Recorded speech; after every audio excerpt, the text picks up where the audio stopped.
Okay, just give us a minute. We'll be back. Just trying to sort YouTube out.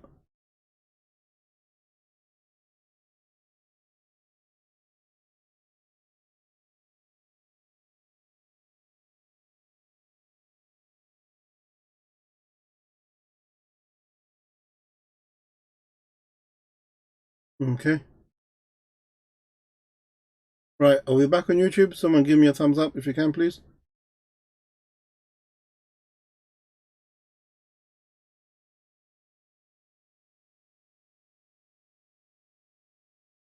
Okay.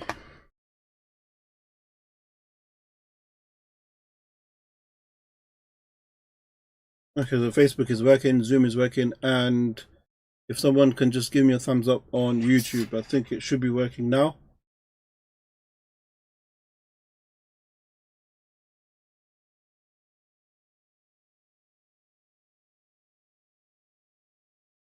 Okay, Alhamdulillah. Okay, so it's working. All right.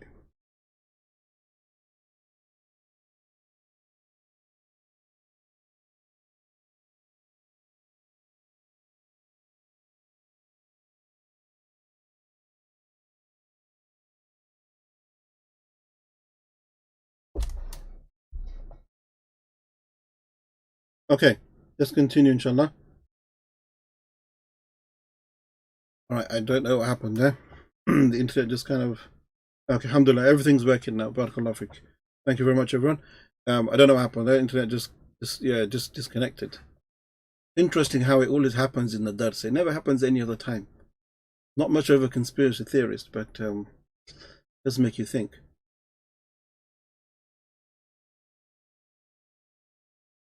All right, so just wrapping a few things up, inshallah, and then we can just conclude this part. So we said that the hadith of the Prophet ﷺ, "Rufi'a an ummati al-khata' wal-nisyan wa ma ustukhrihu alayh." So three things that are overlooked when it comes to the ummah of the Prophet ﷺ. Number one was khata. So if a person does something out of a mistake, right, then you're not accountable for that. You're not sinful for that. So if you prayed in the wrong direction, after looking into the matter, it's overlooked. If somebody killed someone accidentally, they will not be sinful for it, but they've got to pay the ransom for it. Even some of the books, they make mention that if a person he divorced his wife by accident, right? Or he said the word talaq by accident, so he was going to tell his wife that he was going to call it, he says, "I love you," or something along those lines, and he ended up saying the word talaq. It just kind of like slipped out. It was a complete accident. Then obviously their marriage is still valid. It's not a divorce. So anything that's done mistakenly, then it is overlooked. And if it's relating to people, then the compensation has to be made. With regards to nisyan, forgetfulness, then if you do something not knowing, so let's say, for example, nisyan, you forgot to, you didn't wake up on time for Fajr. It was a mistake. You forgot to wake up. It's overlooked. Likewise, let's say somebody's inside a prayer and they said something, they totally forgot and they said something when they shouldn't be, then that's also something which is overlooked. And if a person forgets to do a wajib, a duty that they were supposed to do, for example, we mentioned the prayer, you forgot to pray, but then as soon as you realize you have to make up that prayer, the qada still stands, right? So even though you're not sinful for it, but you still have to make up for it, you still have the responsibility to make up for it. And then finally, the issue of force. So if somebody is forced to do something, then they're not sinful for that thing as well. So we find in the Quran where Allah tells us about somebody who is forced to say the words of kufr, of disbelief under duress, then they can say it, right? They're not sinful for it, nor does it count. Yeah. So for example, our respected brothers and sisters in China, who are in these concentration camps, then the things that they are forced to do, they're forced to drink alcohol, they're forced to eat pig meat, and our Muslim sisters are forced to marry Chinese men, non-Muslim men. Those things that they are forced, there is a genuine force there. They are not sinful for it, right? They are not sinful for it. So anything which is involving force, and likewise the force has to be realistic as well. So somebody can't say, "I was forced to drink." Who are you forced by? Oh, my little brother. That's not force. right? So the force has to be legit, right? And then in those 3 cases, you're overlooked. You're not sinful for what you have done. Right.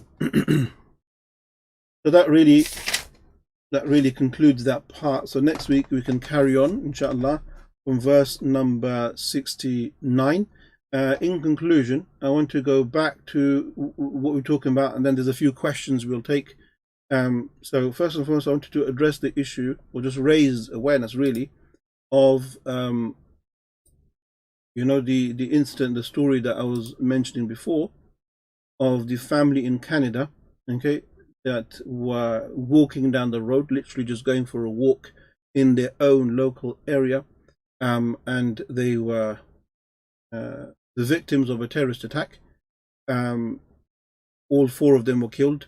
They were, white supremacist took his car and he drove over this way, and he killed them. And the reason to why I'm taking this time out to raise awareness or show this, I mean, we're all aware of it, but to talk about it, is because Islamophobia is very real and it's on the rise. I mean, these people, it's simply because of the color of their skin and the clothes they are wearing that this man, he did what he did. And we've got to be aware of these things, because Canada, not geographically, but Canada is not far away from us. France is down the road. Islamophobia there is at its peak. You must wear a face mask, but if you wear a niqab, you'll be fined. Nothing but Islamophobic, racist rhetoric. We have to be aware of these things, because likewise in Wolverhampton, I think it was, where there was a family once, there was an Asian family, and a group of people, young boys, came to them and started abusing, started saying all sorts of stuff. This is all recorded on video, and they said, we'll come back and we're going to stab you, we're going to do this and all sorts, simply because they are Muslim, because the way they dress and the belief that they have. As Muslims, we have to be aware of these things, and we also have to prepare for what's going to come. When we look at such issues, right? Look in the Financial Times, subhanAllah, article on the 29th of January 2021. Over the last few years, the United Kingdom has seen Islamophobia rise at a disturbing rate. Now, this is not the speech of any Maulana, any Sheikh, any masjid. This is the Financial Times. They are writing on this and saying that Islamophobia is on the ever rise. We're afraid, we're worried about walking down the road, somebody could say or do something to you. And this concept of Islamophobia, brothers and sisters, we should really read behind this subject, because it's an industry, right? It's the industry of hate, getting people to hate another group of people. And this serves them agendas, serves them political agendas. And there was another article that I came across in Al Jazeera. And Al Jazeera made mention of this. Let me bring you to the title. That the report shows that Islamophobia is a multi-million-dollar industry, right? Look how much money they invest, right, in Islamophobia. The media, be it literature, be it news, be it politicians. Islamophobia is a tool that they use, and those are the means in which they use. Now look at this. Islamophobia is a multi-million-dollar industry. More than $200 million have been spent on promoting fear, hatred of Muslims in the US by various groups in 2008 and 2013. Let me just highlight that for you, just in case some of you didn't quite realize what you just read. $200 million have been spent to spread and to cause hate against Muslims. 200 million, subhanAllah. We continue with the article.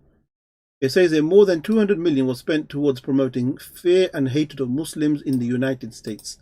And it makes mention, some of the groups, they identified 74 different groups that funded such things, such activities. And from amongst those, they found various feminist groups, various Christian groups, various Zionist groups, right? Zionist groups. And what does it say? Prominent news organizations. SubhanAllah. Prominent news organizations, they fund such campaigns. So these so-called think tanks, right? These so-called academics and these so-called modern Muslims or other sources, right? Media outlets and so on and so forth. There is a campaign. There is a whole industry. There is a whole structure where they are causing this hate. And hate, it ends up in violence. That's what happened. Many of you will forget 2019, right? What happened in New Zealand, yeah, the Christchurch massacre. That wasn't far away. That was just around the corner. Like a computer game, over 50 people were shot. What happened in Norway? This is not the first time in Canada this has happened. There was a mosque somebody walked into earlier on, and he killed, what, I think, 6 people.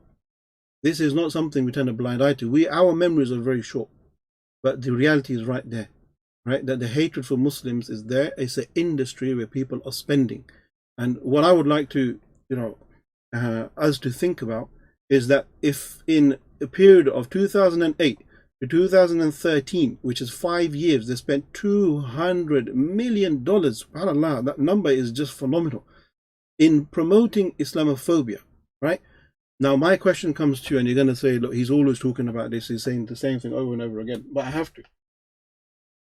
How many millions, I should not say millions, that's been a bit too optimistic.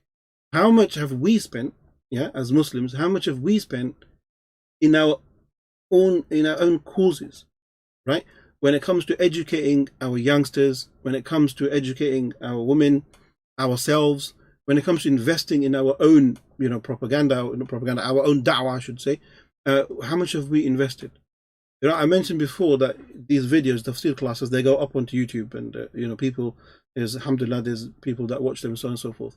If I give a khutbah or something on something that touches on, be it Israel or be it right-wing politics or white supremacy or something like that, it gets reaction. I get people reacting. So one particular khutbah that I gave, which I spoke about people insulting the Prophet ﷺ, or the grammar school, up north, the teacher showing the images of the Prophet ﷺ, wallahi, within minutes, or within hours I should say, there was about 12 or 13 dislikes, and it was just growing. And there was comments coming from all kinds of people, right? All kinds of comments coming, just one after the other, just comments coming. Mashallah, many of the brothers and sisters here were involved in some of the conversations that took place. But the point being is that this $200 million that they spend, they have people sitting behind computers that are filtering through whatever's happening on social media, what people are discussing, and they look through hashtags and they look through words. So if you say Israel, if you say white, or if you say whatever it is, certain words, they'll pick them up and they'll go hunt those videos, they'll go hunt those conversations, and they'll either force them to get closed down, or they will take control of the narrative and get a whole lot of people just come to the comment section, just bombard the comment section. They have a system, right, in which they can manipulate what is there. SubhanAllah. So it really makes us think. And I just want to raise this point with everyone. Maybe you have a better solution than what I'm proposing. But why don't we invest? Why don't we train ourselves? Why don't we understand? Why don't we take control of the narrative? Why don't we jump online? When you think about the videos that are on TikTok or Insta or Facebook, if somebody puts a pro-Palestinian video up, right, or exposes the crimes of the Jewish, Zionist, Israeli people, what they're doing there, killing kids, killing women, killing children. If you try to put those up on TikTok and so they'll get flagged up, they'll get taken down. But if there's a video of an Israeli soldier, boasting about whatever he is or she is, it's there. Why is that one still, out there on social media, whereas the videos on the other side are immediately taken down because they have a campaign? That 200 million, subhanAllah, it is spent, in bringing down Islam, what they think they're going to bring down Islam, or to spread false news about Islam. Now, the final thing I want to show you, for those of you still with us, one thing I want to show you, you may have seen this already, but it's worth knowing. Take a listen to this man who is a Sikh, right? Listen to what he's got to say about Canada and what happened.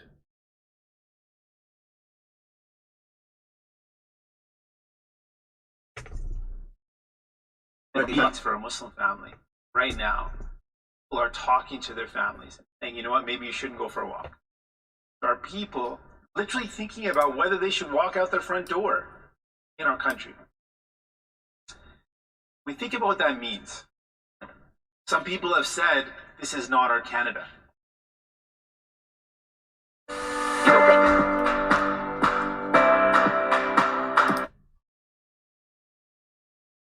And I think about what that means when people say this is not our Canada. This happened in London, Ontario. I lived in London, Ontario for 5 years. I loved my time there. I think about the fact that my parents chose to make Canada our home. I love my home. I love this place. But the reality is, this is our Canada. This is our Canada. Our Canada, the place where 215 little kids were found dead in unmarked graves. Our Canada is a place where you can't walk down the streets if you wear a hijab because you will be killed. This is our Canada. We can't deny it. We can't reject that because it does no one any help. The reality is, our Canada is a place of racism, of violence, of genocide of Indigenous people, and our Canada is a place where Muslims aren't safe. They aren't. They aren't safe. Muslims are not safe in this country.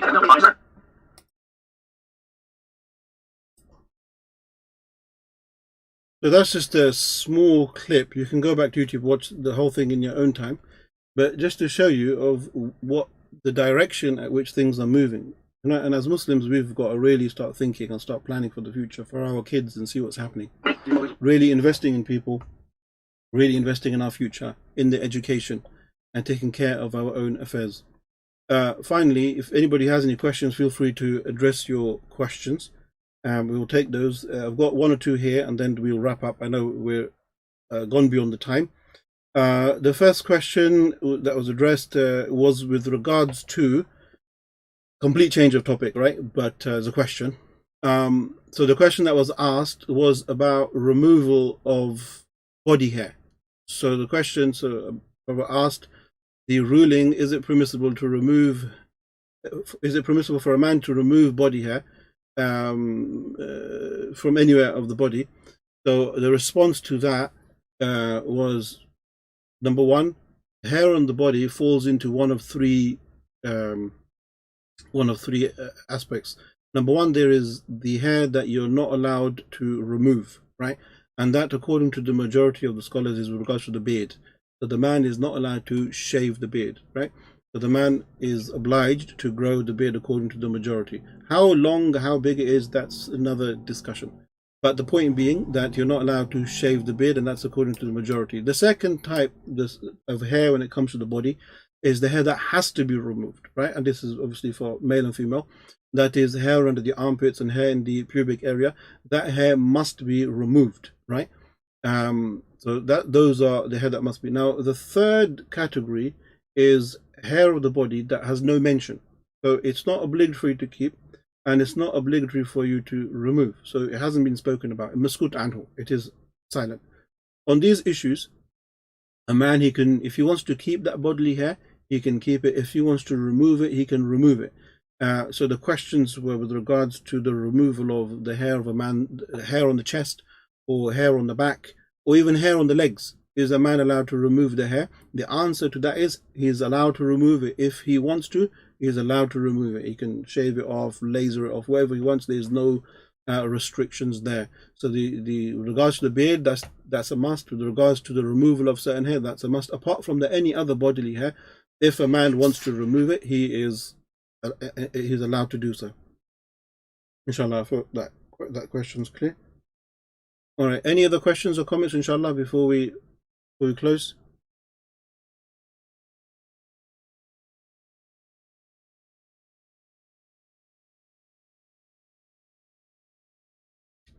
All right. In that case, thank you very much, everyone, for tuning in.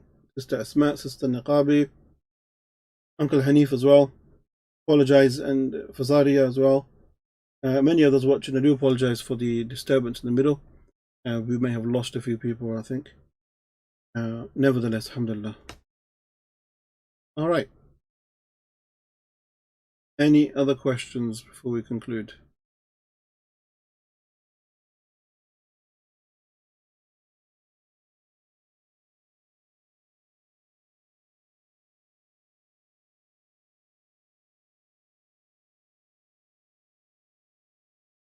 No? All right. Okay, inshallah, everyone. Sheikh Abbas, Jazakumullah khair. Barakallahu feek, Sheikh. Jazakumullah khair. All right. On that note, let's conclude, inshallah. We'll see you all next week. Allahumma salli ala Sayyidina Muhammad wa ala ali Muhammad kama sallaita ala Ibrahim wa ala ali Ibrahim innaka hamidun majid. ربنا آتنا في الدنيا حسنة وفي الآخرة حسنة وقنا عذاب النار. تقبل الله منا إنك أنت السميع العليم. بارك الله فيكم. السلام عليكم ورحمة الله وبركاته.